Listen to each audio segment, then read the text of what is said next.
نحمده ونصلي ونسلم على رسوله الكريم اما بعد. په نن درس قرآن کې د اتمې سپاره خلاصه بیانېږي. د دې سورت په شروع کې الله تعالی د مشرکینو یو ضد او هټ ترمي دا بیان کړی دا. مشرکینو باندې د الله د رسول صلی الله علیه وسلم نه د خپل خوخي او د خپل مرزي مطابق د معجزاتو مطالبه کوله. بیا الله تعالی دا خبره بیان کړې دا وایي کچیرته د دوی د فرمایشي معجزاتو د پوره کولو لپاره د اسمان نه فرشتي او مړي د دې سره خبرې وکي نو د ضد او د هر ترمۍ د وجنه دی بیا هم اسلام نه راوړي. کله د دې معجزاتو پوره کولو لپاره د اسمان نه فرشتي راشي نو د کې دومره زیات ضد ده چې د بیا هم اسلام نه قبلوي. بیا الله تعالی نبی علیہ الصلوۃ والسلام ته دا تسلی ورکړی دا وای کچیرته د تا دشمنت کوي د تا مخته رکاوټ اچوي د تا پریشانوي وای دا باندې زړه متنګ و دا هیڅ خبره نه ده ځکه چې پتانه مخته نور څومره پیغمبرانو هغه سره هم داسې دی کول. بعض انسانانو بعض جناتو هغه به پیغمبرانو دشمنانو هغه ته رکاوټ اچو هغه ته پریشانی پیدا کوله نو الله تعالی تسلی ورکوي وای ته په دا خبره باندې مو پریشانې ځکه چې پتانه مخته هم نور پیغمبرانو سره هم داسې شوی دي. بیا الله تعالی مخکې دا خبره بیانوي د مشرکینو چې کوم باطل عقاید دا تفصیل الله تعالی بیان کړی دا وای دی به دا خبره کوله چې کوم د انځکه پیداوار دا یا داسې ساروی دي د هغه په پیداوار کې به د خپل ځان د طرفنه یو حصہ مقرره کړی و. بیا دا یو حصہ به د الله تعالی په نامه باندې و او یو حصہ به د بوتانو په نامه و او چې کومه یو حصہ د الله تعالی په نامه باندې پرېښې و بیا هغه به په غریبانو باندې مسکینانو فقیرانو باندې تقسیموله او کومه حصہ چې د بوتانو په نامه هغه به د بتخانه چې کوم مجاور دي په هغه باندې به دا تقسیموله. الانکه دا ټول شیزونه الله تعالی پیدا کړی دي او په حقیقت کې دا هر شی د الله تعالی ده. نو الله تعالی د دې دغه یو باطل عقیده هم بیان کړی ده. بیا د مشرکینو ډېر غلط رسوماتو هغه هم الله تعالی بیان کړی دي. قتل اولادهم شرکاءهم دوی به داسې کول چې خپل لورانې به قتل کولې او د لورانو قتل کولو دا نقصان ده چې بیا مخته نسل نه زیاتېږي او که لورانې دې قتل کوي بیا دوی د کومه خوا راغلی دي دوی خو د چا د نس نه پیدا شوي دي خو ښځه وه نو داسې دوی لورانې قتل کوي دا د دوی یو ډېر جاهلانه رسم و او دوی بیا داسې کول چې بحیره او سایمه دا څارویان به دوی د بوتانو په نامه باندې پرېښودل او کوم څارویان چې دوی د بوتانو په نامه باندې پرېښودل په هغو باندې به نه دوی سواري کوله او په هغه ځناور باندې به نه دی بوج اچاو. بس دا یو دی غلط رواج و. الله تعالی دې ته هدایت ور نصیب کړي او الله تعالی دې مونږ تاسو د غلطو رسوماتو نه په حفاظت کې وساتي. الله تعالی بعضې داسې ځناور څارویان پیدا کړي دي چې هغه د مونږ لپاره حلال دي او بعضې داسې دي چې هغه حرام دي. مشرکینو به دغه یوه خبره وا چې مطلب هر یو شی به دوی د خپل ځان لپاره حلالو او هر شی به دوی د ځان لپاره حرامو خپل اختیار به چلاو. الله تعالی بیانوي وای په د حرمت او د حلت په اعتبار کې خپل اختیار نه چلیږي په دا کې صرف د ما اختیار ده. کوم شیزونه چې زه تاسو ته حلالوم هغه حلال دي هغه اختیاروي هغه استعمالوي او کوم شیزونه چې زه تاسو لپاره حراموم هغه تاسو ته حرام دي هغه تاسو کله هم ما استعمالوي. په حلال شیزونو کې اته داسې دي مطلب ګډ بیزا او داسې اوخو غوا میخه دا مذکر او مؤنث د اته جوړیږي وای دا تاسو لپاره حلال دي.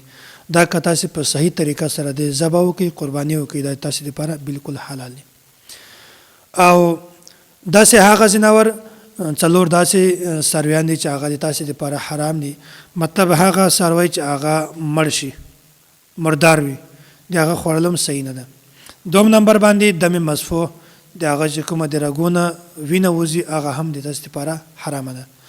او درم نمبر باندې خنزیر غوښه او څلورم نمبر باندې هغه څاروی چې هغه د غیر الله په نامه باندې ذبح شي هغه ځناور چې هغه د غیر الله په نامه باندې ذبح شي هغه هم د تاسو لپاره د هغې خوړل د تاسو لپاره بالکل صحیح نه دي. بیا الله تعالی مخکې د اوامر او د نواهی والبحث شروع کړی ده. قل تعالوا اتل ما حرم ربكم عليكم الا تشركوا به شيئا وبالوالدين احسانا. د دین خلاصه د دوه شیزونه دي، یو د اوامر او یو د نواهی. کوم چې اوامر دي په دا باندې مونږ تاسو عمل کوو او کوم چې نواهی دي هغه نه مونږ تاسو خپل ځان بچ کوو. او د اوامر او د نواهی په بنیاد باندې الله تعالی دلته لس شیزونه داسې خودلې دي چې تاسو به د ډیر زیات خیال ساتئ. اوله خدا چې تاسو به د الله تعالی سره څوک شریک نه جوړوي، او دومره دا ده چې تاسو به د خپل مور پلار سره په ښه اخلاق سره ځان پېښ کوئ، هغې سره به حسن سلوک کوئ.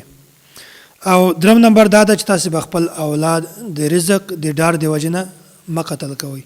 داسې مه وایئ چې ما بچیان به وشي او دا د کومه خوا نه رزق ورته راځي څنګه به خوري بیا به خپل بچی قتل کړي، داسې مه کوئ. څلورم نمبر دا ده چې د بې حیایي او د هر قسم د غلط کار نه ځان بچ کوئ.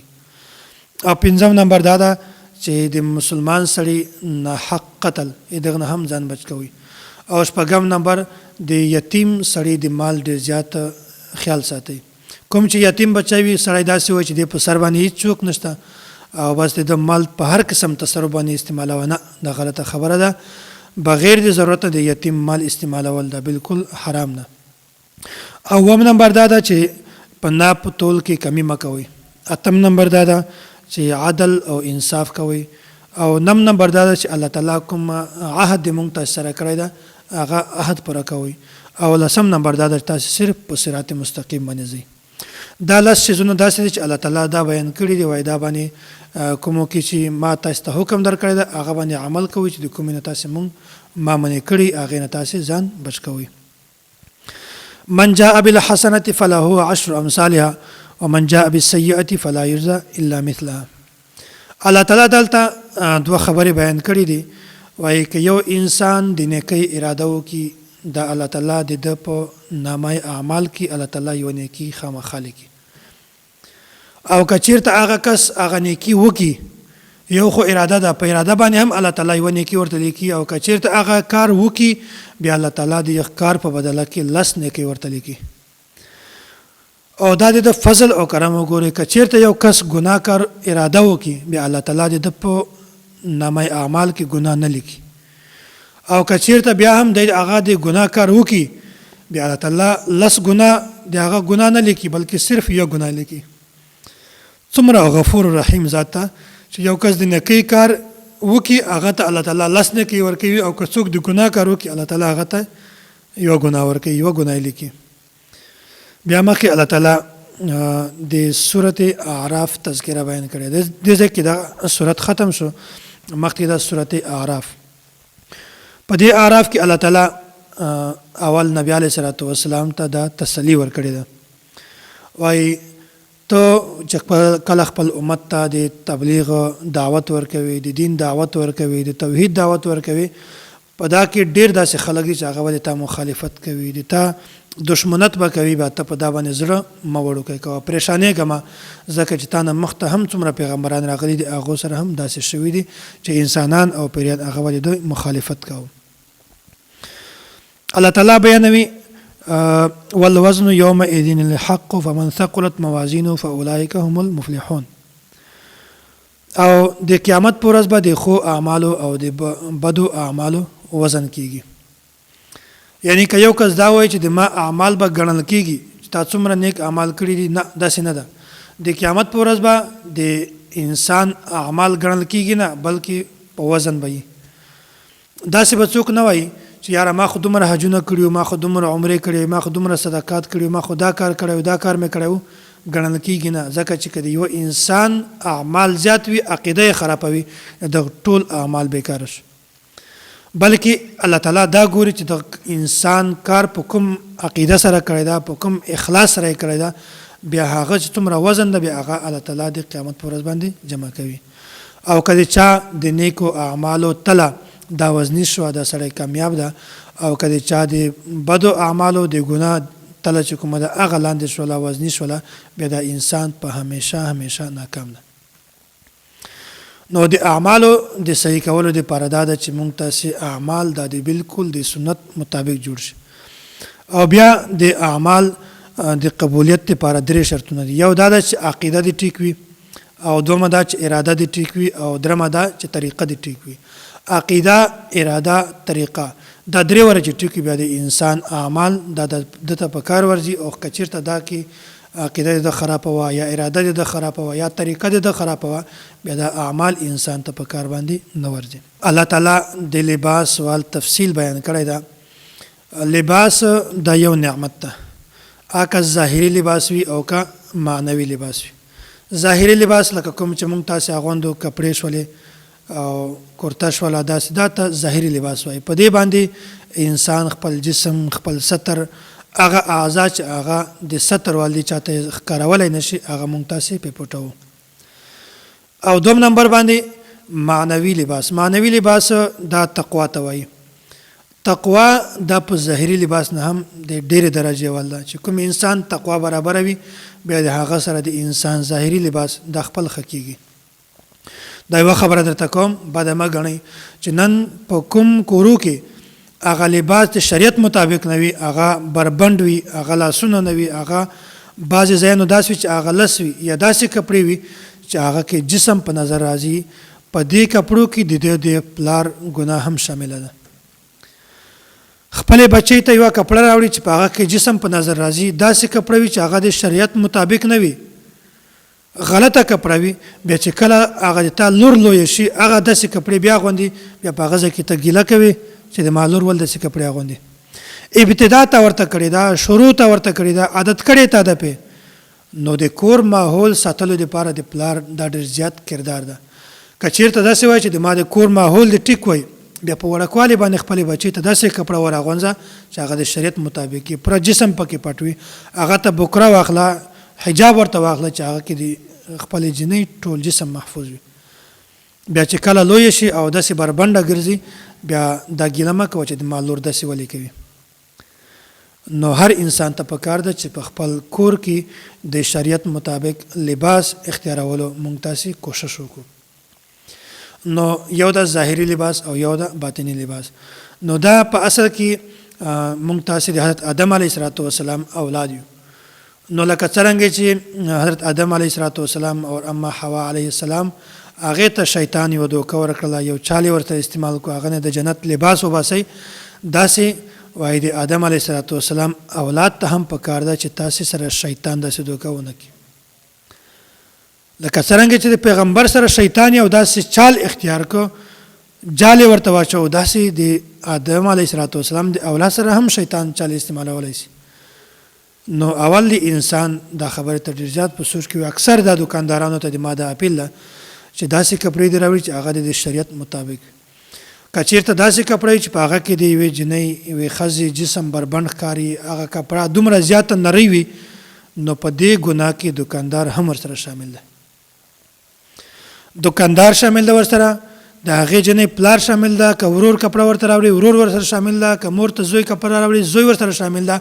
دا ټول په ګناهو کې بیا ورسره شریک دي. نو دې خبرې ډېر زیات خیال ساتئ.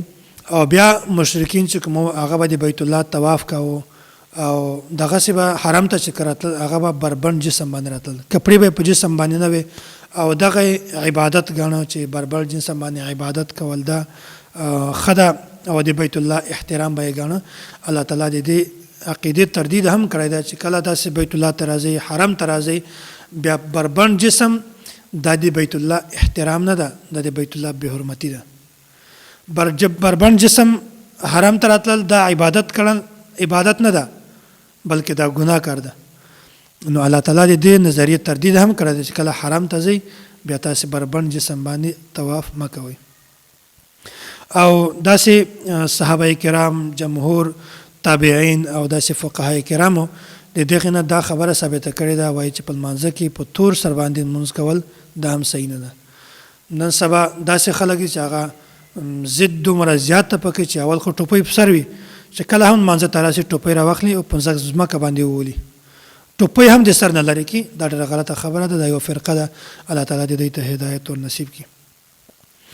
بیا مخکې د الله تعالی د اصحاب اعراف دا تذکره بیان کړی. د اعراف دا وایي دیوال ته دا د جنت او د جهنم په منځ کې یو دیوار ده. په دا باندې هغه کسان ناست وي هغه کسان وي چې هغه اعمال برابر وي. د اعراف باره کې ډېر زیات تفصیل ده خو بهرحال دلته به هغه کسان وي چې هغه نیکۍ او ګناه دا دواړه برابر وي.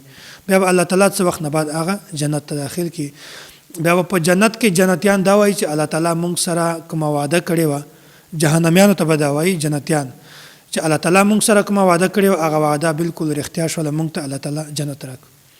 او تاسو سره چې الله تعالی کومه وعده کړې وه د جهنم والا هغه هم رښتیا شو تاسو ته الله تعالی جنت جهنم درکړو.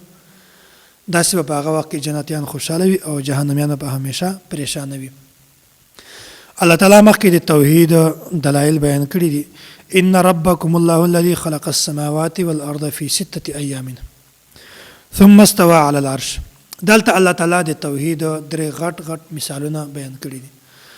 الله تعالی وو اسمانونه جوړ کړي دي خو اسمانو لاندې نه دیوال شته او نه یو ستنه شته مټه بلکې الله تعالی اول اسمان د هم بغیر د سهارې نه پیدا کړی دی. بیا دوم اسمان درم داسې وو اسمانونه الله تعالی بغیر د سهارې نه بغیر د مټې نه بغیر د دیوار نه پیدا کړی دي. هغه ته نه دیوال شته او نه ستنه شته. دا د الله تعالی د توحید هم یو غټه نشانه ده او غټ قدرت چې څومره زیات طاقت ول مالک ته چې داسې کار دی کولای شي. او په دنیا کې موږ تاسو کایوا کوټه هم جوړو یو معمولی چت هم جوړو هغه بغیر د سهارې نه نشي درېدلی. نو اندازه وکړي چې و اسمانونه الله تعالی څنګه به مټې او بغیر د سهارې نه درولې دي. دوم نمبر باندې عرش د عرش څومره زیاته چوړایي ده او لمبایي ده بیا هم د الله تعالی بغیر د هغه نه بغیر د مټې نه بغیر د سهارې نه د عرش الله تعالی درولې ده. څومره زیات وسعت طبقي خو دې ته د سهارې ضرورت نشته. او درم نمبر باندې مرسترګه او داسې چې کومه شپمژۍ مونږ ورته وایو او دې ته هغه هم وایي میاشت.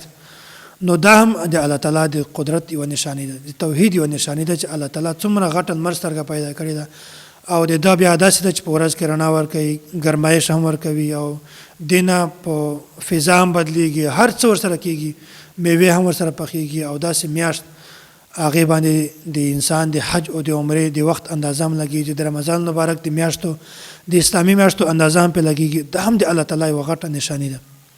نو دا الله تعالی درې د توحید ډېرې غټې نشانې بیان کړي دي. بیا الله تعالی د 5 پیغمبرانو او د هغو د قوم تذکره الله تعالی بیان کړې ده. دلته د دې خبرې بیانول مقصود دا ده چې ګورئ په ډیرو پیغمبرانو کې اصل اصولو کې متفق دي ځکه چې هر پیغمبر د توحید دعوت ورکړی ده. او بل نبی علیه الصلاۃ والسلام ته دا تسلی ورکوي وای کچیرته ته د دین دعوت ورکوي بیا ته خلک همیشه د لپاره پریشانی درته جوړوي او همیشه به تکلیفات درته جوړوي او د تا مخالفت پکې په دا باندې به پریشانه کېږي نه ځکه چې په تا نه مخته څومره پیغمبران راغلي هغو ټولو سره داسې پریشانۍ وي او داسې تکلیفات خلکو ورکول.